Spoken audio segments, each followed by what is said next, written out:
Right, team. Here we are by Anil. Taking out the engine. Bolts rusted out a little bit, so it's fighting him out.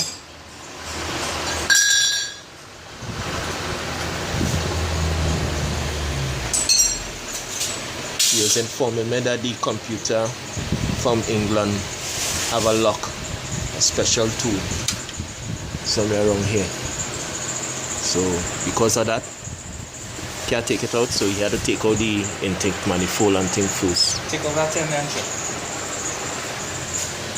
Let's take out this tin here. I just resolve this and you'll see the lock on it. Oh, Put lock one after it. So you can't get to the computer at all? No, you can get to the computer, but you can't get to the jacks, connectors. I said that people don't keep it. In England, apparently, it's a big business for them computers and them. Oh. Check out this.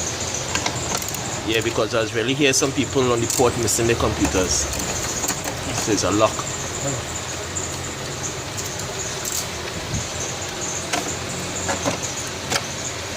See it here? This. There's the thing for it. This lock here, see it blocking the jacks and them? Yeah. You have access to the and it locking from underneath here too. All I take out all that ready for the morning, but right, so that's it for the hour. I'll update all you in a bit when she outside.